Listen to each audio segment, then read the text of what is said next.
네, 2-1번 들어갈게요. 2-1번. 자, 가와 나에 나타난 인간관을 비교하시오 라고 했습니다.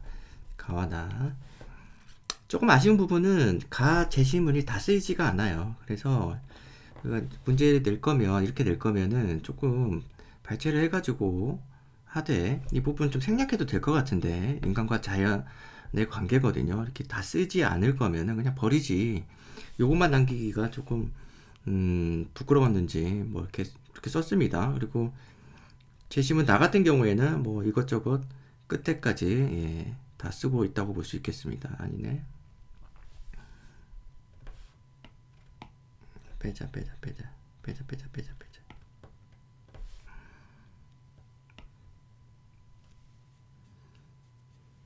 네, 2-1번 보겠습니다. 2-1번. 가와 나에 나타난 인간관을 비교하시오 라고 했습니다.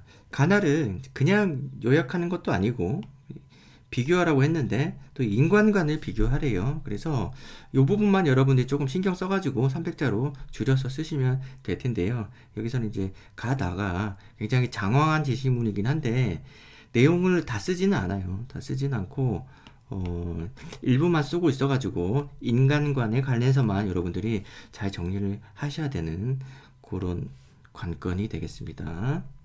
다시.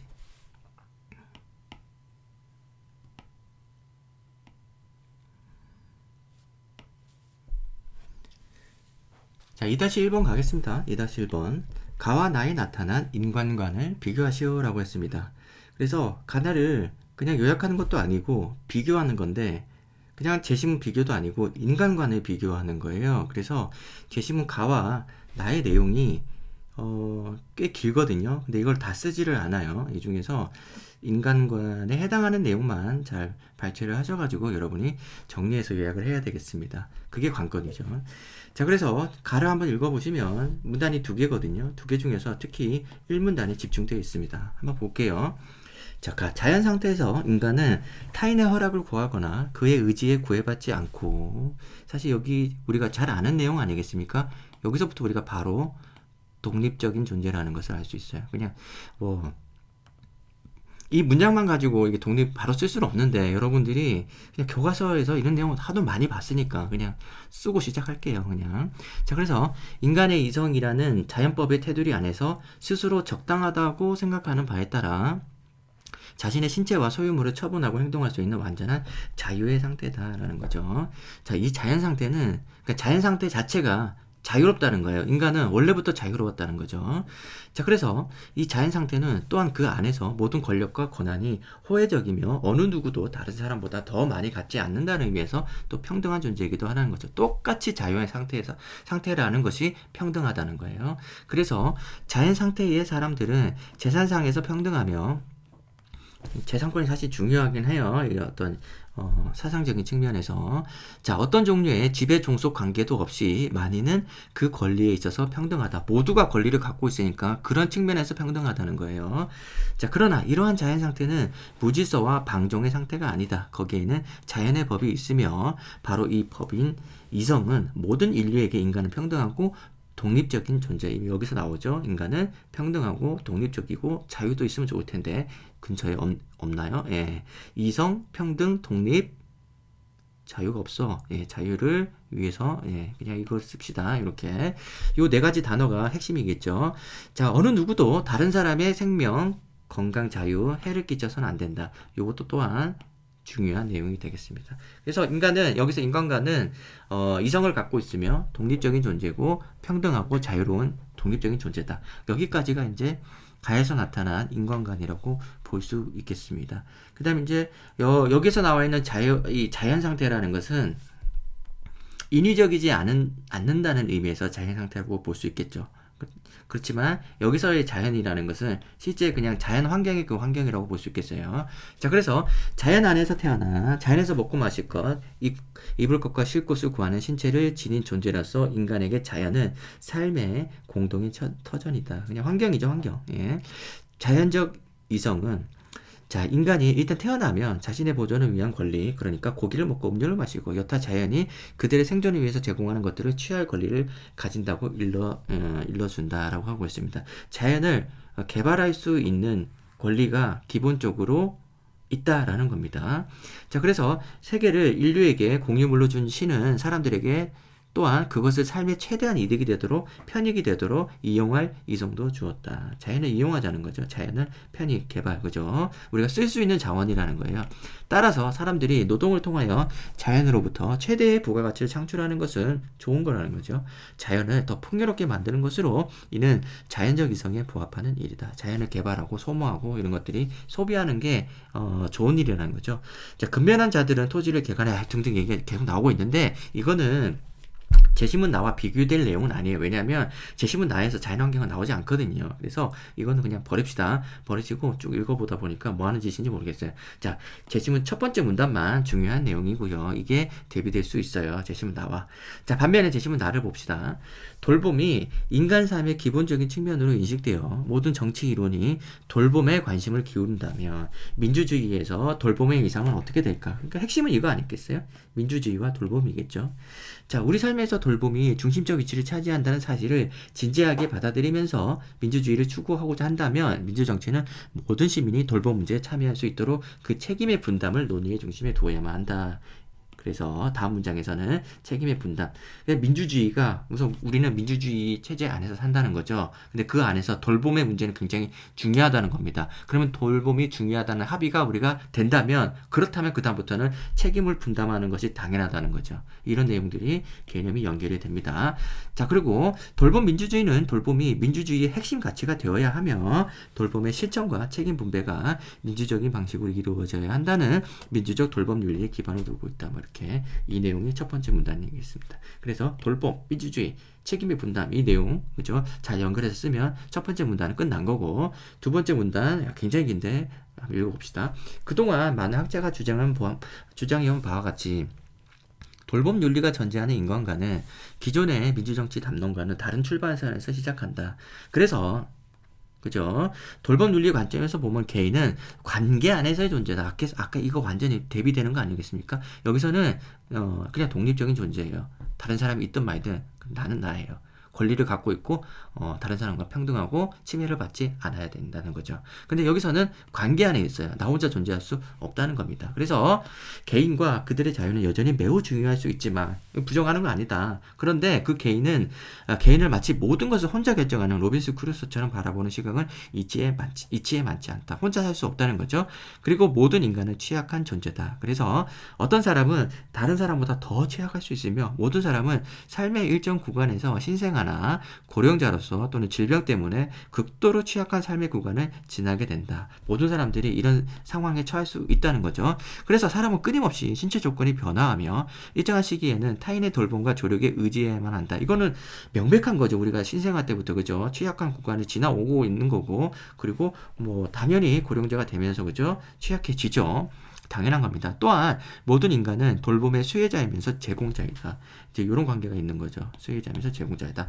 그래서 사람은 일생을 돌봄의 필요와 능력이 변화하긴 해도 언제나 돌봄을 주고받는 상호 의존적인 존재다. 그래서 자, 이 개인이 민주주의 안에서 관계 속에 있다는 것은 우리가 다양한 어떤 이론이나 사상에서 우리가 볼 수 있는데 그 측면 안에서도 이 글은 돌봄으로 보고 있는 거예요. 돌봄의 관점에서 보고 있는 거예요. 서로. 상호 의존적인 관계이긴 한데 그 의존적인 관계가 서로를 돌보는 관계로 보고 있는 거죠. 그 측면에서 조금 독특한 시각이라고 볼 수 있겠습니다. 상호 의존적인 존재라는 것은 어디서든 많이 볼 수 있는 내용이잖아요. 관계 속에 존재한다든지 이게 전부 다 사회적인 해석이 그죠? 뭐라고 할까요? 사회적 관계 그죠? 중요시하는 그런 관점이죠. 그리고 위에서는 사회적 관계가 아니라 개인적 그죠? 철저하게 개인적 차원에서 그죠? 차원에서 개인의 어떤 자유와 권리 뭐 이런 것들을 중시하는 관점이고요. 그렇죠? 사회적 관계, 공동체 요런 냄새나 요런 어떤 맛이 묻어버리면 전부 다 그죠? 관계를 우리가 해석해 볼 수 있지 않겠습니까? 그런데 그 중에서도 여기서는 독특하게 돌봄 측면에서 바라보고 있다는 거죠. 자, 그래서 건장한 성인도 매일 스스로 돌보거나 타인의 돌봄을 받는다. 어쨌든 누가 됐든지 간에 돌봄을 받고 돌봄을 주기도 하고 뭐 그렇다는 거죠. 그래서 한 사회 안에는 돌봄이 절실히 필요한 사람과 타인을 잘 도울 수 있는 사람이 공존한다. 수혜자이면서 제공자다. 이 설명을 하고 있는 거고요. 그래서 돌봄의 능력과 상태와 필요의 처지가 상반되게 변하는 것은 우리의 삶의 시간을 통해 변해가는 과정이다. 그죠? 이 얘기 아닙니까? 계속 그 얘기 하고 있습니다.